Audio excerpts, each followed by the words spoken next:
Salam əziz xanımlar. Bugün sizə manikenin üzərində olan asimetrik drapeli ziyafət bluzun konstruksiyasını təqdim edəcəm.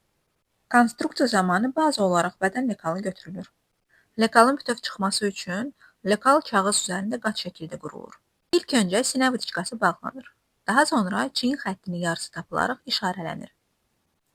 Çiyin nöqtəsindən bel vıçkasına doğru düz konstruktiv xətt çəkilir. Ardınca çiyin xəttindən 5 cm aşağı enərək digər vıçka istiqamətində ikinci xətt qurulur. Bu xəttlər üzrə lekal kəsilir və bir vıçkası bağlanır. Bağlanmış vıçkalar isə asimetrik drapel xəttlərinin formalaşması üçün bel istiqamətinə doğru çəpinə köçürülür. Tam olaraq bu konstruktiv həll drapelerin düzgün və estetik görünməsində əsas rol oynayır. Daha sonra lekal əsas kağız üzərinə yerləşdirərək açılış verilir. Bu açılışlar drapelin bədən üzərində düzgün düşməsi, həcmin formalaşması və modelin daha estetik görünməsi üçün vacibdir. Açılan hissədə yarpaqların ölçüləri fərqli götürülür. Biri 70 cm, digəri isə 50 cm. Bu ölçülər modelin dizaynına uyğun olaraq istəyə görə dəyişdirilə bilər.